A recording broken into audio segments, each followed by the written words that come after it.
semuanya, teman-teman yang saya kasih di dalam nama Tuhan Yesus.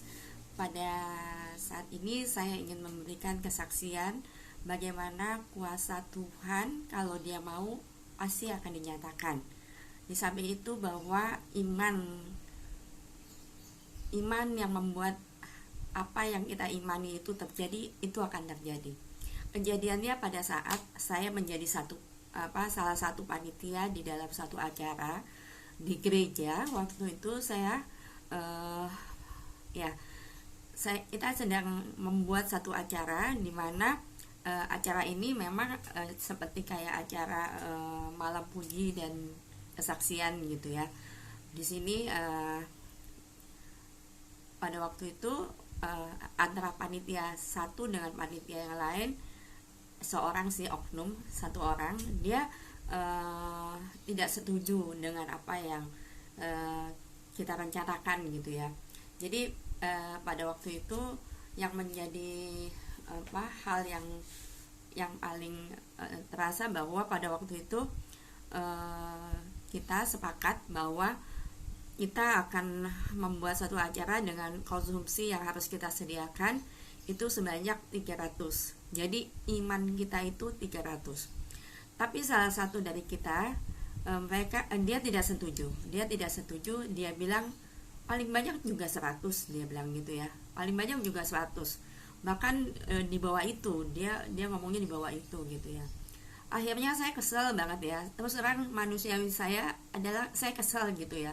Karena saya merasa bahwa kita kerja bukan diri kita yang melakukan, kita sebagai alat kok. Tuhan yang mau menyatakan kuasanya. Kalau kita punya iman, saya yakin bahwa yang hadir itu 300 orang. Saya yakin bahwa itu akan datang 300 orang. Pada saat itu saya mengimani itu gitu ya. Tapi ditentang oleh satu orang ini. Sampai akhirnya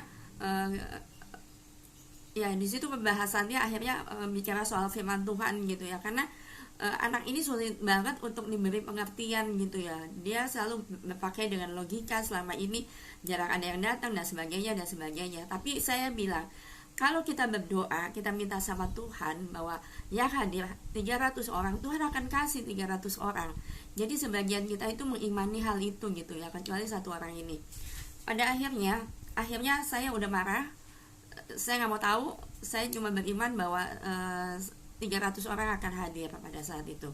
Kemudian kita mengadakan satu acara, bener loh, dia memesan konsumsinya waktu itu hanya 100 kalau nggak salah. Dia hanya memesan 100 snack untuk peserta yang hadir. Teman-teman, rasanya memang kalau Tuhan ditantang itu ya, saya merasanya gini, Tuhan ditantang gitu ya. Tuhan akan membuktikan apa yang Dia mau gitu.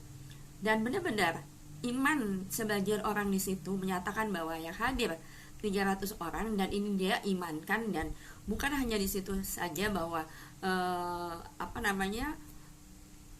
kita mendoakan hal ini gitu ya. Kita mendoakan hal ini bahwa semuanya pasti akan terjadi karena Tuhan dengar doa kita.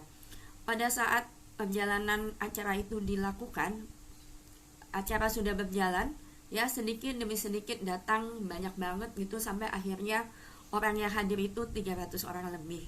Teman-teman, ini adalah salah satu bukti kalau memang kita mau menantang Tuhan, Tuhan akan buktikan.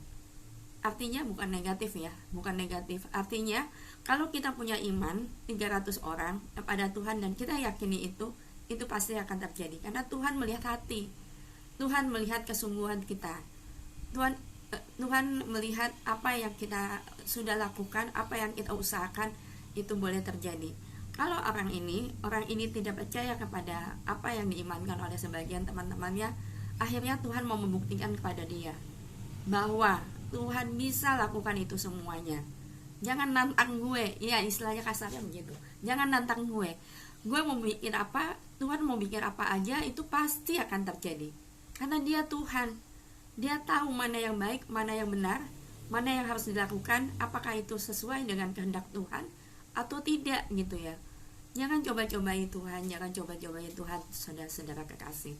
Ini masalah rohani seseorang, ini akan dibentuk ketika dia melihat apa yang di pikirannya tidak ada menjadi ada. Saya yakin ketika kejadian itu anak ini bertobat. Artinya apa? Artinya dia mau percaya bahwa kuasa Tuhan, kalau dia menghendaki hal itu terjadi, itu akan terjadi. Tuhan benar-benar membuktikan. Pada saat itu lebih dari 300 orang datang pada acara itu, dan ini sungguh luar biasa. Pada akhirnya apa? Semua orang memuliakan Tuhan. Pada akhirnya semua orang tahu bahwa Tuhan itu berkuasa. Pada akhirnya kita semua tahu bahwa Tuhan itu hidup.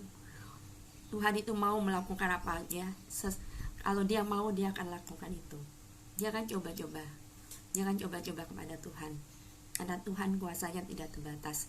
Tetapi manusia punya pikirannya terbatas. Jadi jangan samakan diri kita dengan Tuhan. Jangan samakan pikiran kita sama Tuhan. Karena nggak ada apa-apanya. Manusia tidak ada apa-apanya. Manusia itu ciptaan Tuhan. Ingat ya, manusia itu ciptaan Tuhan. Jadi jangan ada orang yang melawan kehendak Tuhan. Ini yang boleh saya saksikan. Ini memang luar biasa pekerjaan Tuhan. Iman itu membuktikan bahwa dia berkuasa, dan dia memang Allah yang patut kita muliakan. Terpujilah nama Tuhan. Nama Tuhan besar. Nama Allah berkuasa. Haleluya.